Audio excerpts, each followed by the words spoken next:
Now on to tonight's guest. David Hartsough is Executive Director of Peace Workers, based in San Francisco, and he is the co-founder of the Nonviolent Peace Force. He is a Quaker and a member of the San Francisco Friends Meeting. He has a BA from Howard University and an MA from Columbia University in International Relations. For 40 years, he has been doing nonviolent peacekeeping in the US, Kosovo, the former Soviet Union, Mexico, Guatemala, El Salvador, Nicaragua, the Philippines, and Sri Lanka, and forgive us if we missed anything there. With that, please join me in welcoming David Hartsough. Well, thank you, everyone, for coming. It's nice to see some friendly older faces, older friends, and also new faces and friends out there. I'm very excited about my new book being published. I've been working probably 27 years on this, and that's a bigger lifetime than it takes to have a baby born. This is a very, very long labor. I'm going to share a few thoughts before I show some slides. And basically what I'll be doing tonight is sharing some of the stories that are in this book. And for the last 60 years, I've had the amazing opportunity to be a part of nonviolent movements and experimenting with the power of nonviolence in this country and around the world. And I feel that one of our problems today is many people have given up hope that we can make any difference, that we can really make change. And my hope is that with this book and sharing these stories, that people will be inspired that we can make a difference. Our nation and our world are addicted to violence and war. This has brought the untold suffering and death to millions of people, and to hundreds of millions more who have had to flee their homes as refugees, and has cost trillions of dollars in money down the rat hole of war, which is not available for meeting human and environmental needs, both in this country and around the world. And yet we continue that addiction. It's as if there's no alternative to war and violence as a way of resolving conflict. And I believe that just as we ended slavery, just as we've ended cannibalism, as we ended women being second-class citizens, as we ended Jim Crow in the South of this country, we can end war. And maybe that's a radical thought, but I'm a part of something called World Beyond War, building a global movement to end all war.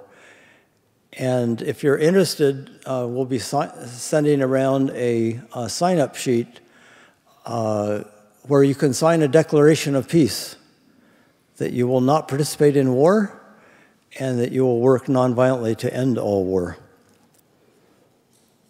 And you can look at our website, worldbeyondwar.org, to learn a whole lot more. The good news is that people all over the world are discovering the power of nonviolent action. And nonviolent means to resist oppression, dictatorship, war, and violence of all kinds. In the last 40, 50 years, more than half the world's people live in countries where there have been major nonviolent movements. And many of those have been successful. I commend to you, in addition to my book, a book called Why Civil Resistance Works by Erica Chenoweth and Maria Stefan, where they have studied 323 violent and nonviolent movements over the last 110 years, and found the nonviolent movements to be more than twice as likely to be successful. So for people that say, if nothing else works, try violence and war, this should put an end to that discussion. And in addition to being twice as likely to be successful, most of those movements have ended up in democracy and not in further civil war or more dictatorship. So that's another book to put on your reading list. I had the good fortune, one, to choose good parents, but also to have in my life what I call spiritual giants, people that were walking their talk and were using their lives to really try to create a more peaceful and just world and experiment with the power of nonviolence. Those include Bayard Rustin, Martin Luther King, Ralph Abernathy, A.J. Muste, and many others. Thank you very much. So I think we'll get on with the slides, which are photos that are in the book and basically illustrate some of the stories. Partly influenced by meeting Martin Luther King in Montgomery, Alabama during the Montgomery bus boycott, and encouragement by my friend Bayard Rustin, who organized the March on Washington in 1963, I decided to go to Howard University, which was a black university in Washington, D.C. And I started there in the fall of 1959, and in February of 1960, soon after, 4 students down in Greensboro, North Carolina, found their courage and decided to challenge segregation in the South. And went to a lunch counter very much like this, were not served, and were arrested and sent to jail. Well, at Howard University, which was almost totally a black university, we did a little research and found that in Maryland and Virginia, everything was segregated. Lunch counters, restaurants, motels, drinking fountains, toilets, movie theaters, playgrounds. And we started going up to Maryland to challenge some of the, to go into the lunch counters to challenge the segregation laws there. We usually went on Saturday morning, would be arrested, they'd take us to jail, and we'd spend the weekend singing freedom songs. And on Monday morning, would get released and go back to classes. Well, the state of Virginia had passed a law saying anybody that challenged that law in Virginia could get 6 months in prison and $500 fines. So for quite a while, we kept going to Maryland. And finally, in June of 1960, after our final exams, nobody had challenged that law, and we decided somebody has to. So we went down to what was called a People's Drugstore, which is a chain in the Washington area, and sat down at this lunch counter to get something to eat. That's me on the far right. They closed the lunch counter and would not serve us, but the owner didn't want us arrested. He didn't want the bad publicity. So we sat there for 2 days waiting for something to eat, and it was the most challenging 2 days of my life. People came and spat at us. People put lit cigarettes down our backs. People punched us in the stomach so hard we would fall off the stool, and then they would kick us. Every time something like this would happen, we would try to respond in a nonviolent, loving way, which was pretty challenging sometimes. Toward the end of the second day, I was meditating on loving your enemies. And I heard a guy come up from behind me, and he says, "If you don't get out of this store in 2 seconds, I'm going to stab this through your heart." And in his hand was a switchblade. And by that time, it was pretty close to my heart. And I thought, well, I've got 2 seconds. Do I really believe in nonviolence, or is there something else that I should be doing here?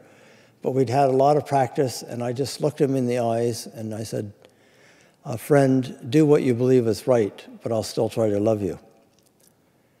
And it was quite amazing. This face that was contorted with hatred, his jaw began to drop, and his hand began to fall, and he left the store. So for a 20-year-old, this was kind of an amazing experience. We then did something even more difficult. It had been in the front page of the papers, and there were 500 people gathered outside threatening violence, including the American Nazi Party. And we wrote a statement appealing to the religious and community leaders of Arlington to use their influence to get the eating facilities open to everyone. And then this is the difficult part. We said, if nothing changes, within a week we'll be back. And that was challenging. Well, some friendly media people got us out alive and took us back to Washington, and we literally shook for 6 days whether we had the courage to go back and do this again. On the 6th day, we got a phone call that the religious and community leaders had met, had talked with the business leaders, and had gotten a commitment that the eating facilities would be open within 10 days.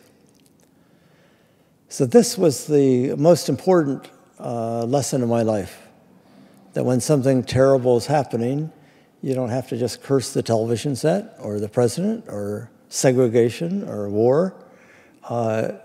We have the power to help change history. And that's what black students throughout the South were doing. And I think those religious and community leaders could have met and used their influence to get the eating facilities open 25, 50, 100 years earlier. But somehow we touched something in their heart that encouraged them to act. This is the next year in Berlin, where I was studying at the universities of East and West Berlin. This is what you call the University of the Streets. This was Checkpoint Charlie, and on this side are the American tanks facing toward the east. On the other side are the Soviet tanks facing the west. And I was studying, as I say, in both universities, East and West Berlin, which, as far as I know, I may have been one of the few Americans or anybody that actually did that.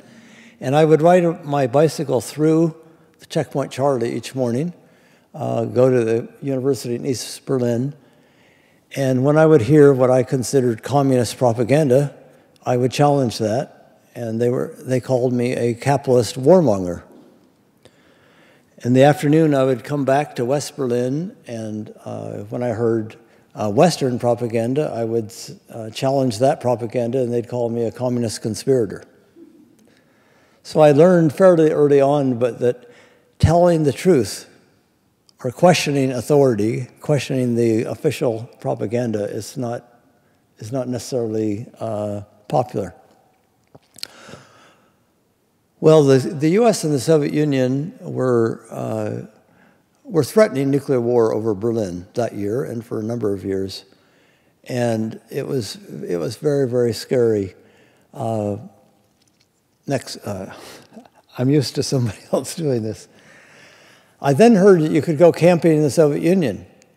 And the Russian people at that time were our arch enemy. These were the people that we were ready to incinerate, kill hundreds of millions of them if need be, and they the same with us.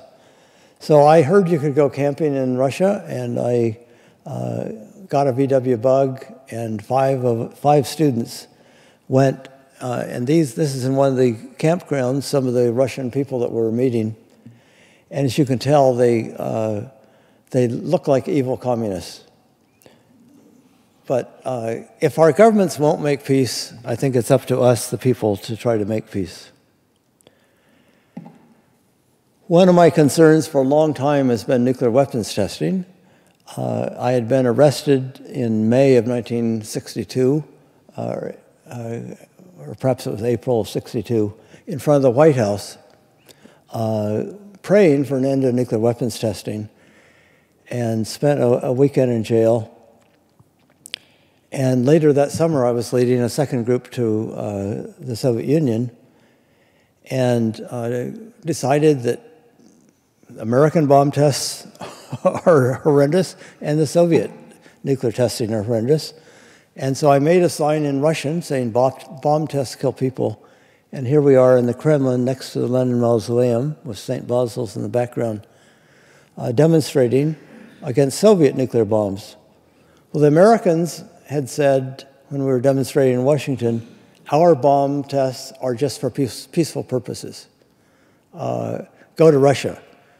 And so here we were in Russia, and the Russian people's response was very similar. Our bomb tests are just peaceful, and why don't you go to the United States? Well, the Soviet police came and threatened us with 20 years in prison. And after thinking about that for a second, we said, well, thank you for warning us, but if this nuclear arms race continues, all of us may be dead. And we've demonstrated in the United States, and we're going to demonstrate here. Luckily, they didn't arrest us, but they actually kept me out of the country for 26 years. Also, that spring in '62, 6 of us Quakers had the opportunity to meet with President Kennedy for about half an hour in the White House. And here we're having a press conference out in front of the White House when we came out. And it was very impressive to us that the president actually was listening. And he said to us, among other things, he says, I've been reading The Guns of August before the First World War, and everyone armed to the teeth to try to keep us out of war. And that's exactly what us got into war. And it's scary, the similarities between what was happening then and what's happening now in 1962. Which we found out that fall when we were eye to eye in a possible nuclear destruction over the Cuba Missile Crisis. Well, we also challenged him to challenge the Soviets to a peace race, and to take more leadership to lead us away from this nuclear Armageddon. And he looked at us and he said, if you're serious about this, you're going to have to build a much more powerful movement to help encourage me and support me to take the leadership you want me to take. Well, we kind of had our marching orders, and when his secretary came and said, Mr. President, your next appointment's here, he said, well, tell them to wait. I'm learning something from these Quakers. This is during the Vietnam War. I think it was about 1969. And some Quakers were reading the names of the war dead each Wednesday at noon on the Capitol steps. Well, we'd get through 40 or 50 names, and the police would arrest us for disturbing the war, maybe we would call it that. And after about 3 weeks, I went to see Congressman George Brown, who's standing here, and said, Congressman, we've been arrested 3 weeks now for trying to read the names of the war dead. Is there anything you can do to help us? And he said, yeah, I think I'll join you. And in addition, I will write to every member of Congress telling them that I'm joining you and to invite them to join us. So the next day, we had 3 members of Congress out there. And when all of us were arrested, the 3 congressmen had congressional immunity and kept reading the 45,000 names of the war dead. Well, that got national publicity, and within a couple of weeks, Life magazine had a whole issue with the photo of every American that had been killed in the war, where they were born, where they went to school, where they died, etc. And within a couple of weeks, people all over the country were reading the names of the war dead at federal buildings, at courthouses, at post offices. So even a few people can begin making ripples in the water. This is Jan, my wife Jan, and me, and you see our daughter Heidi, and our son Peter is right behind the policeman. This was also during the bombing of Vietnam, the war in Vietnam, and 250 Quakers had decided to have a quiet meeting for worship in front of the White House. President Nixon was the president. And the police came and warned us all that we would be arrested if we didn't leave. No one left. And the 250 other Quakers were all hauled off to jail. Jan and I and our 2 young children were left there sitting on the sidewalk. And this is the police chief threatening that if we were arrested, our children would be taken away and put in juvenile hall. And he says, you know what happens to children in juvenile hall. And we said, well, of course we love our children, but we also love the children of Vietnam. And we are going to continue this worshipful presence in front of the White House until we stop bombing children in Vietnam.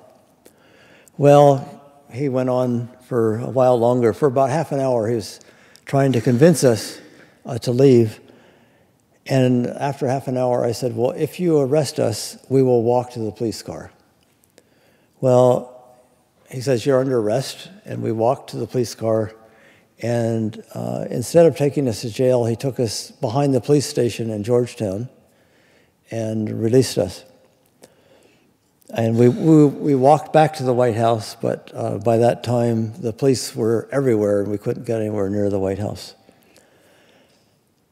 This photo went all across the country. The 250 Quakers got very little publicity, but somehow this young family seemed to be very photogenic. So people from all over the country sent us this photo because UPI and AP had sent it out. And it's now on our children's baby books. Some people think that when you get married and have children, you give up your values and your beliefs, and we can actually do something to stop war and madness, and that somehow we never had that problem. This picture is taken in 1972. In Christmas of 1971, the United States started bombing Hanoi and Haiphong. We'd been bombing rice paddies and the Ho Chi Minh Trail and small towns and villages. But at Christmas time, we started bombing these cities with millions of people. And we had a worship service in West Philadelphia where we were living, and tried to feel the pain of the people that were living under those bombs, what this meant to them, to their families, not knowing if their children would be alive tomorrow, if the parents were killed, where could the children go, etc. And then we tried to look at what are we led to do to try to stop this insanity. And we somehow found the courage to somehow put our bodies between these bombs and the people in Vietnam. And we found 26 canoes, and 52 of us began attempting to nonviolently blockade the ship, which was called the USS Nitro. On the first day, as we paddled out along the pier toward the bow of the ship, a policeman, a military policeman, warned us over the megaphone, you've got to get out of this area or you'll be charged with criminal conspiracy. And that's 20 years in prison. We tried to yell back, thank you for warning us, but if these bombs reach their destination, that's even worse than 20 years in prison. On the 6th day that we were out there, we'd heard the ship was going to be leaving very early that morning. The decks were piled 15, 20 feet high with napalm and anti-personnel bombs. And when we looked up at the bow of the ship as they were lifting anchor, here were a number of the sailors giving us the V sign. And then 7 of the sailors jumped off of the ship into the ocean and began swimming toward our blockade, which was a phenomenal experience for us, something we didn't anticipate at all. We'd called the New York Times and the Evening News, so this was broadcast across the country.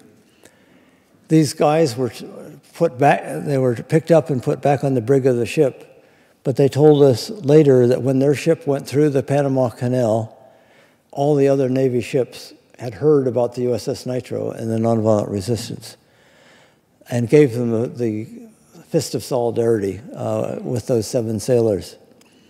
So I like to think that our courage gave those 7 sailors courage to do what they believed was right, and those 7 sailors gave courage to a whole lot of other Americans in the war to stop the insanity of what they were being ordered to do in killing, burning villages, and that kind of thing. So again, the ripple effect. You know, you can throw a little stone in the water and you never know where it ends. Well, that blockade at Leonardo, New Jersey, spread all up and down the East Coast and all up and down the West Coast. This is down in Norfolk, Virginia. That's an aircraft carrier, the USS America, and some of our small canoes in front of it. And the Navy fireboats came with their water cannon, and we thought they were going to aim at us, but they aimed at the sailors who were giving us support. We were all, they capsized our boats intentionally. Frogmen came after us, put us onto a Navy boat face down in handcuffs with guns pointed at us while the USS America steamed out to Vietnam. The next day, the local paper had a headline saying, "America defeats peace flotilla." So, you know, finally America was standing tall again. I'm going to skip some of these. This is at Livermore Nuclear Weapons Labs, which is about 35 miles east of San Francisco. The United States has been and is developing a whole new generation of nuclear bombs. I think $10 billion is to be spent this year just on new nuclear weapons development. So we have been involved in an ongoing campaign since the early 80s. People in the religious community and students and people from many different communities working for the conversion of that plant from nuclear weapons to alternative energy and positive contributions to the world. I'll skip that one too. This is at Concord Naval Weapons Station. Also a little bit northeast of San Francisco. And at this weapons station, 80% of the bombs that went to Vietnam were shipped. And this is in 1987. Unfortunately, we were now sending arms to Central America, to El Salvador, to Guatemala, to the Contras in Nicaragua. And Brian Wilson, how many of you have heard of Brian Wilson? Who is a Vietnam vet who, in Vietnam, part of his job was to go into villages after we'd bombed to look at how effective the bombing had been.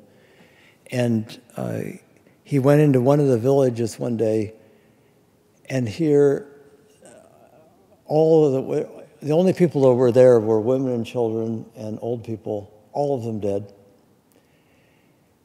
No weapons were found. And there was this one woman whose eyebrows and eyelashes had been burned by napalm.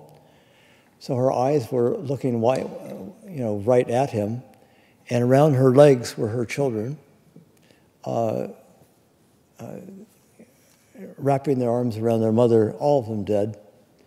And Brian, who had been brought up a very staunch anti-communist, John Birch society, started wondering, why am I 9,000 miles away from home in burning somebody else's village? Well, that was kind of a conversion experience for him. But here we were, he'd gone to Nicaragua and finding that we were doing the same thing again. And that was just too much for him, and he came back. And we decided to organize what we called Nuremberg Actions, where we were going to nonviolently try to block trucks and trains that were carrying bombs to kill people in Central America. And this is Dorothy Granada and me blocking one of the first trucks. And all of them were labeled explosives. So, you know, you could very easily, well, and they were coming from munitions bunkers up on the hills, crossing this roadway, taking them out to ships. Well, on September 1st of that year, Brian and a number of other veterans, Vietnam veterans, made a statement in which they said, starting September 1st, we'll be fasting for 40 days, and we will be blocking the trains that are carrying bombs to Central America. And the Navy has three choices. You can stop shipping the bombs, or you can arrest us, take us to jail, but we want you to know that the moment you release us, we'll be back on the tracks, or you can run over us. And he also said, our lives are not worth more than the people of Central America, and their lives are not worth less than ours. And I think that's a very radical way of looking at the world. I think many of us think somehow our lives are more important than people in other parts of the world. And it's all right for us to consume 6 times our share of the world's resources. And it's also all right to bomb their country if we want their oil or other resources. Well, the Navy, unfortunately, decided to run their train through us, through our blockade. And that's the train in the background after it's gone through. Brian has been run over by the train, lost his 2 legs, a hole in his head, 50 bones broken, but was still alive, and I'm there trying to hold the blood in his head. It was the worst day of my life. Obviously, I think what the Navy was trying to do was to say, no more of this nonsense from you guys. But instead, we had 9,000 people out there the next Saturday to commit to continuing this action. Brian survived, and actually, I visited him in the hospital where every inch of his body was covered with bandages and no more legs. But I could see his eyes, and he dictated this most beautiful statement. His love and his commitment to nonviolence and his commitment to building a different kind of world where we could all be brothers and sisters was stronger than ever. And he says, I'll be back there at the tracks as soon as I can get out of this hospital. Well, we had 9,000 people there the next Saturday, and then we blocked every train for 3 years.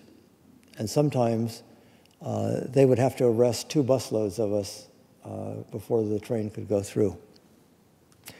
And word about what we did went throughout Central America, and for the peasants and the local people, it was so meaningful that there are Americans that are willing to risk their lives to stop the insanity of the killing that was happening in their families and their communities. This is my mom and dad, Ruth and Ray Hartsough, taken just before we were all arrested out at Concord Naval Weapons Station, blocking a train. This is in the Soviet Union, and this was the year I was allowed to go back to the Soviet Union after 26 years of exile, so to speak. And there'd been a right-wing, very reactionary communist coup d'etat against Gorbachev, who had been making signs of détente with the West and glasnost, making it much more democratic, et cetera. Well, this coup d'etat had all the Soviet military forces at their command, all their nuclear weapons, the Air Force, and declared a total curfew. And but in spite of that, about 10,000 Russian citizens went to the White House, which you see behind us there, surrounding it, and they called it the living ring, to nonviolently face the tanks that had been ordered to come and shoot. And people would offer the soldiers food, water, cigarettes, saying, you're our sons, you are our brothers, please don't shoot. And many of those soldiers in the tanks turned the tanks around and faced out. The Air Force came and also had orders to bomb the White House. When they saw all these people, they refused to bomb. After 3 days and 3 nights, the coup leaders gave up, and some of them committed suicide, and Gorbachev was brought back from prison. This is in Kosovo in 1996, which you may remember there was a very apartheid kind of system there.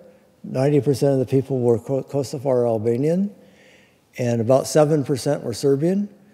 And the 90% of the people had all been fired from their jobs, could not speak Albanian, they could not go to the university. They were afraid to go to hospitals because some of them had been poisoned. But the people were responding nonviolently to that oppression. And I had just come from Sarajevo, where there had been bombing of Sarajevo for over 2 years. And everywhere was fresh grave sites. And I heard that there was nonviolent resistance in Kosovo, and I decided I want to go there and find out more what's happening. Well, almost everybody in that society that I met, women, students, professors, former political prisoners, political party people, said, Kosovo is an explosion waiting to happen. We need to engage in more active nonviolent resistance, but we need to have international people to come and accompany us. David, can you find those people? And I said, well, I will try. And so I traveled around Europe, around the United States, and wrote articles and spoke on radio and television saying Kosovo is an explosion waiting to happen. They want to engage in more active nonviolent resistance, but they need international accompaniment. Can you come? And most people said, where is Kosovo? Because there'd not been a war there. And the others said, well, it sounds very important, but we're too busy. So when it did explode and there was ethnic cleansing, President Clinton got on television and said, there's ethnic cleansing happening in Kosovo. We have 2 choices. We can look the other way and do nothing, or we can go in and start bombing. And many of us that had known the situation in Kosovo realized there was a third alternative, which was supporting that nonviolent movement, which I think could have helped bring about the nonviolent transformation that was needed there without the billions of dollars that was spent on bombing, and without the death and destruction, and without the hatred that intensified on all sides. So that, to me, was a very a moral wake-up call. We need a global nonviolent peace force of hundreds and eventually thousands of nonviolent peacemakers and peacekeepers that can go in to support nonviolent movements and civilian populations that are endangered by war. So the nonviolent peace, this is Mel Duncan and me, who, together with many others, were the co-founders of the Nonviolent Peace Force.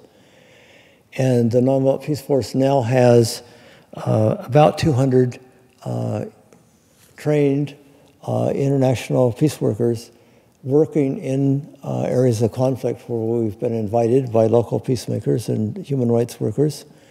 And this is in Sri Lanka, but we now have about 200 people in Mindanao in the Philippines, in South Sudan, in Burma, and we're exploring a possible role in South Sudan, in Syria.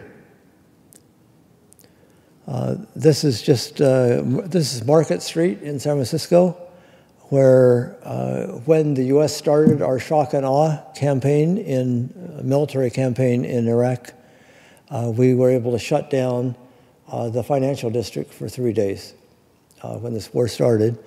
And on March 19th, the anniversary of that, each year we have had a die-in representing the people that are dying in Iraq. This is Jeju Island in Korea. And Jeju Island is a place where there's been resistance to militarism for decades. They were resisting the Japanese occupation.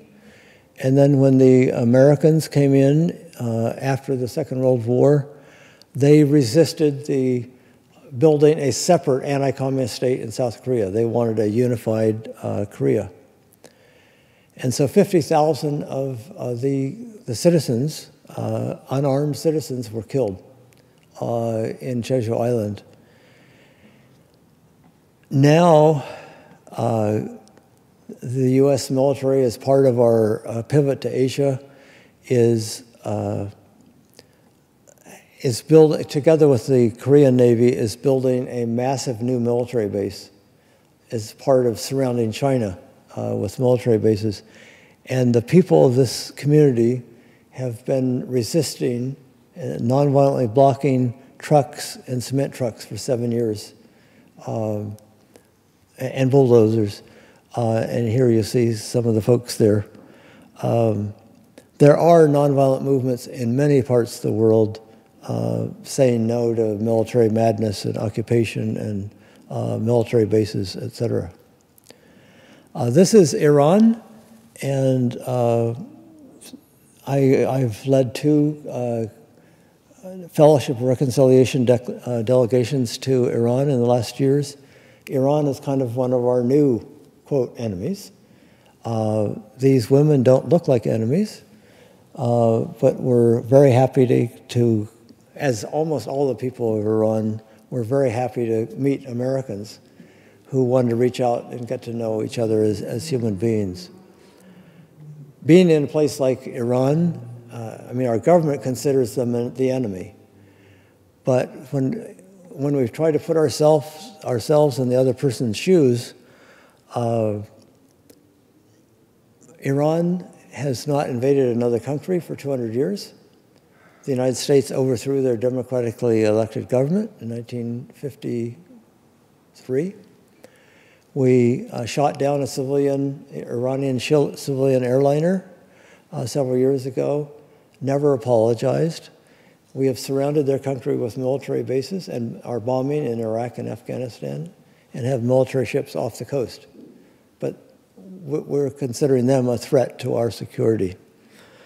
So again, I think it's the people of the world that are going to have to force our governments to say we're not going to put up with war and killing and threats of massive destruction. This is Gaza.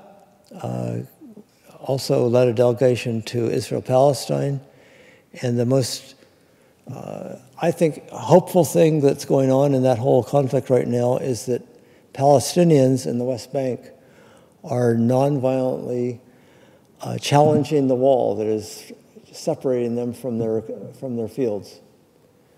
And week after week, every Friday at noon, after the worship service at the mosque on Friday noon, they are marching to the wall to demand that it be at least moved, if not removed totally, and get hit with rubber bullets and tear gas. Some of them have been deadly injured. This is in Gaza after the Israeli what was it called? Operation Cast Lead. And this woman, whose home had also been largely destroyed, was pointing out the photographs of 28 of her family members who had been killed in that attack.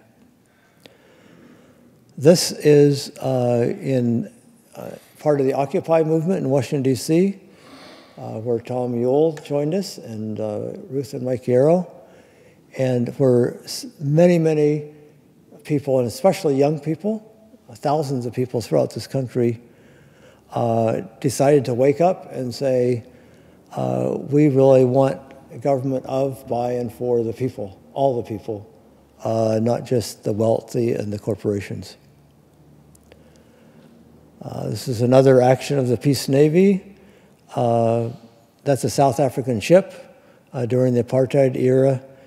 And in addition to the Peace Navy, we had a picket line, and out in front where the workers were going to unload the ship, the longshoremen refused to cross the picket line, and the ship never got unloaded in San Francisco. It then went to Portland, where it was not unloaded, and then to Seattle. And the longshoremen refused to cross picket lines in all those places. More recently, as I'm sure you know, Israeli ships, the same thing has happened. This is, to me, one of the symbols of hope. At Fort Detrick, Maryland, in Frederick, Maryland, there was a biological warfare plant. This is back in 1959. And at this biological warfare plant, the U.S. was developing something called Q fever. 2 ounces of Q fever could kill everyone in the world if distributed evenly.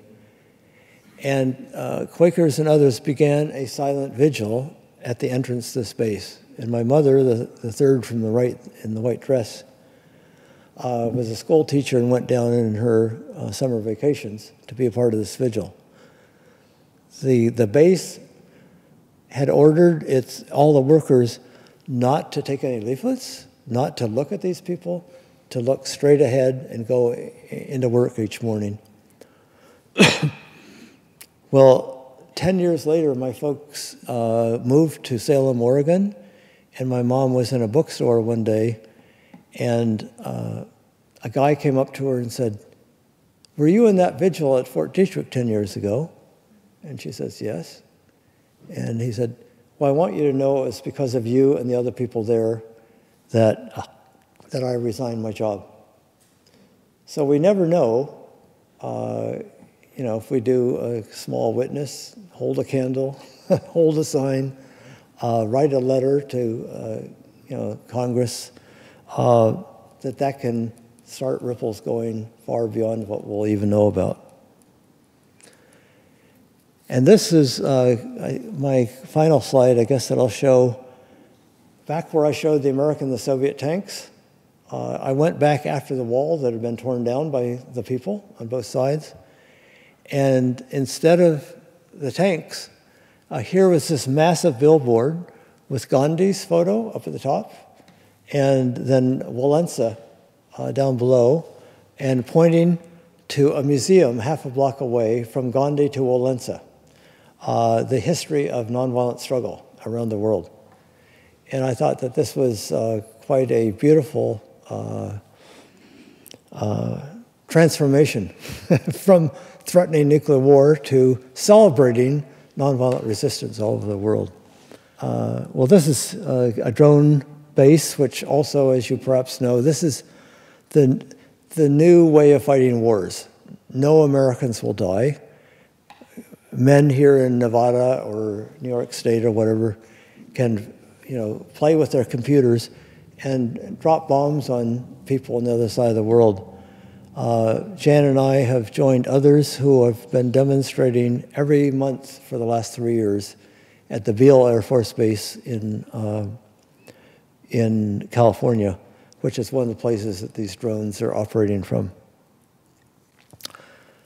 I will end by just sharing something that Johan Galtung. How many of you know who Johan Galtung is? He's one of the fathers, the parents of the peace studies programs that are happening in this country and around the world. And he's worked in many conflict areas and mediated between conflicts, etc. He is saying the American empire will be over by 2020. That the people of the world are not going to put up with continued American economic, military, political domination. And so the only real question is, are we going to have one war after another, kind of fighting to keep our power and our privilege and our domination of other countries? Or are we going to join the world's people and say, we want to live in a world where we really share the world's resources, and where no country is going to be dominating, threatening, occupying other countries. So that's a little bit about my book. There are many, many more stories in my book, and I would love to open it up to questions and comments and discussion.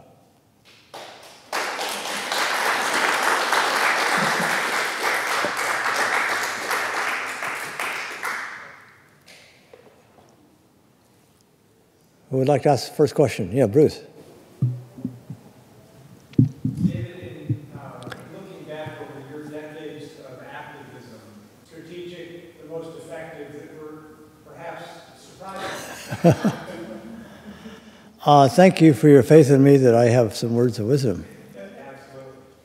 Absolutely. In my book, at the end of the book, I have resources for further study and action, where I both have what are some things that you can do, starting from very low risk kinds of things to a higher risk.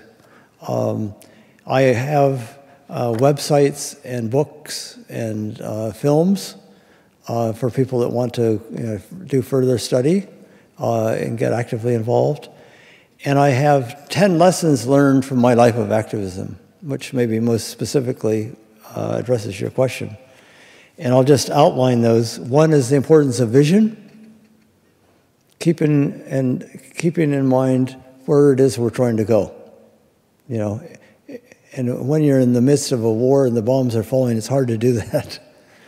But I think Martin Luther King had a dream of his children being able to grow up as citizens with dignity in this country. And that helped empower a lot of people. Second, the oneness of all life, that we're all one human family. And if somebody in your family is hungry, if they are suffering from war or injustice, you don't just say, well, tough, you're on the other side of the wall. We do what we can to try to help. The belief that nonviolence is a powerful force. Gandhi said nonviolence is the most powerful force in the world, and I think that's accurate. And that people all over the world are organizing nonviolently to try to help bring about change. Nurture your spirit. Take time to, whether it's through music, meditation, spending time with friends, nurture your spirit for the long haul. The belief that small, committed groups can create change. And as you know, Margaret Mead said, never doubt that a small group of thoughtful, committed citizens can change the world, and indeed, it's the only thing that ever has. Sixth, the need for sustained struggle. Doing something one day, 2 days, isn't going to do it. The 400,000 people that marched several weeks ago in New York City, I think was a very important step, but it's going to take more than one big march to turn that around. The importance of good strategy. The military has been thinking strategically for a long time. Well, I think people who want to create a world of peace and justice need to think strategically. It's just as important. To develop long-range goals, develop good strategy, and sustain campaigns to achieve those goals. Overcome our fear. I think fear is one of the greatest inhibitors of action. And part of what I was trying to share with some of the stories, they say, if you don't do what we tell you, we're going to arrest you. Well, it's not necessarily the worst thing that can happen, especially if you're arrested with other people who have similar values and beliefs. You use that time to strengthen community, and et cetera. The importance of truth. I think the people that are encouraging wars often are not relying on truth. And I think people in almost every society, our governments resort to lies to get the people to go along with those wars. because the people don't want war. But we have to be relying on truth as a major part of our movement. And finally, we need to tell our stories. And that's part of what I'm trying to do with my book. I think we need to share the stories that active nonviolence are things that people can do to bring about change. How many of you know the DVD, A Force More Powerful? Great. But this is a DVD professionally done. It's been on national television. It's 6 powerful movements around the world that have brought about major change. It's Gandhi's Salt March. It's the sit-ins in the South, or in segregation. It's nonviolent resistance to Hitler in Denmark. It's the Solidarity movement, labor movement that transformed Poland. It's the nonviolent transformation of South Africa, and it's the nonviolent overthrow of Pinochet. So these ought to be shown in every church, every community, every university, high school, to help people feel, oh, there are other ways to help bring about change. So thanks for your question. Others? Yes? Here in Western Washington, about 7% of the GDP of our state is military and and so what can we do to cut through the doctrines? Well, I think one is maybe trying to reframe. I mean, as I'm sure you know, 80 to 90% of the people that are dying in wars are civilians. Many, many of those, very high percentage, are children. I think that most people would argue, or would say, would believe, we don't want to kill anybody's children. It's not worth killing somebody else's children for any ideology, any political belief, any religious belief, and yet that's exactly what we're doing. That fact is hidden from many of us. So I mean, that's one thing. I think a second, and the military-industrial complex in this country has been very smart in parceling out the military contracts to make these weapons of war to every congressional district in the United States. So in every congressional district, there are people who say, we want our jobs. So Mr. Congressman, get more jobs, And I don't think that means that people want war. They do want jobs. And in this World Beyond War effort that I mentioned, we are proposing economic conversion commissions. And I think many of you probably know that the same amount of money spent on missiles, nuclear weapons, all weapons of destruction, if used building schools, more teachers per classroom, infrastructure, rebuilding bridges that are falling, alternative energy technologies, et cetera, would provide many more jobs. So it's not a question of jobs or no jobs, it's what kind of jobs. And I think the third thing that I would say is, I think empathy, or trying to put ourselves in the other person's shoes, is very important. And I don't think that there are many people who would say, I'm going to keep this job even if I know that people in some other country are going to get killed, who have nothing to do with my security. They're people trying to bring up their families and want the same things as I do. I mean, I believe enough in the goodness of human nature. I don't think people like the idea of killing other people, and that's the reason. Part of the reason that soldiers coming back from Iraq, Afghanistan, Vietnam are having such a hard time. And they become alcoholic, and they kill themselves, and they end up in mental institutions and prisons.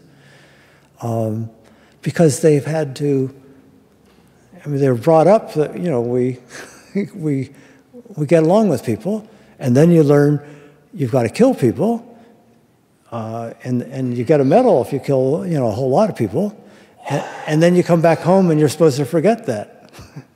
And that transition is very, very hard. So, and I guess the final thing I would say is military security has not been working. I mean, September 11th, 2001, a horrendous thing happened. You know, terrorists hijacked planes, and 3,000 or 4,000 people died. But in response, we have been at war with Afghanistan for 13 years, with Iraq for 11 years, and I would guess that we have 1,000 times as many terrorists now as we did when we started. And if we keep continuing our present policies, we'll have 1,000 times as many as we have now 5 years from now. And so that's a dead-end street. And my own feeling is we need to try something different. And that is, instead of being at war with the Muslim world especially, that one of the things that irks them most is our military bases in their countries, and our occupation of their countries, and our supporting Israel 100% against the Palestinians.